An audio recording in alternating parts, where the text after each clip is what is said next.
Most asked interview క్వశ్చన్స్లో forward reference కూడా ఒకటి.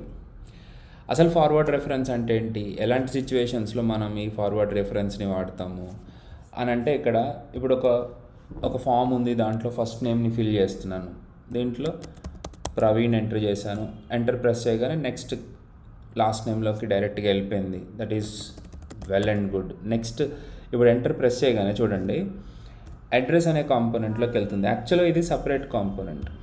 Moving the focus from one component to another component by using refs is possible with forward reference.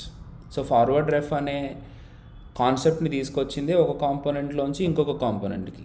ఇంతకుముందు ఏమైందంటే ఒక కాంపోనెంట్లోనే ఒక text బాక్స్లో నుంచి ఇంకొక టెక్స్ట్ బాక్స్లోకి ఫార్వర్డ్ చేసి, అట్లాంటిది ఒక టెక్స్ట్ బాక్స్లో నుంచి వేరే కాంపోనెంట్లో ఉన్న ఇంకొక టెక్స్ట్ బాక్స్లోకి మనం మూవ్ అవ్వాలి, ఫార్వర్డ్ అవ్వాలి అని అంటే we need to use the concept of forward ref.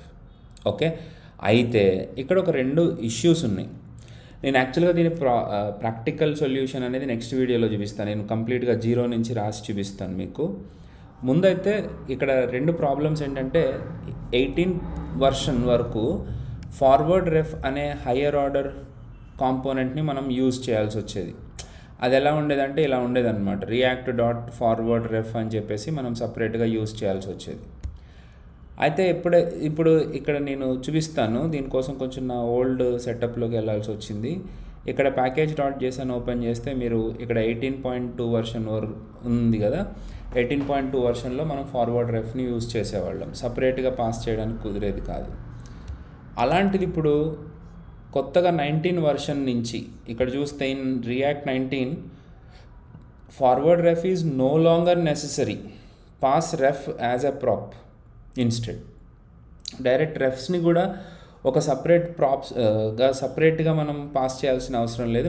React 19 నుంచి రెఫరెన్సెస్ని కూడా డైరెక్ట్గా మీరు పాస్ చేసేసేయండి అని చెప్తున్నాడు. సో దాన్ని నేను ఎలాగ అచీవ్ చేశాను అని అంటే ఇక్కడ చూపిస్తాను చూడండి.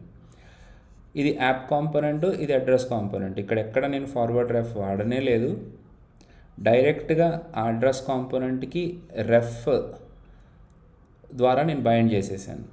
బైండ్ చేసేసిన తర్వాత ఇవి డైరెక్ట్గా ప్రాప్స్లోనే యాక్సెస్ అయిపోతాయి. ప్రాప్స్లోనే మనం ప్రాప్స్ డాట్ రెఫ్ అని చెప్పేసి వాడుకుంటే సరిపోతుంది. సో మన పేరెంట్ కాంపోనెంట్లో ఈ పర్టిక్యులర్ చైల్డ్ కాంపోనెంట్లో ఇన్పుట్ బాక్స్ ఉన్న రెఫరెన్స్ని నేను ఫోకస్ చేస్తే సరిపోతుంది. Please like, share and subscribe.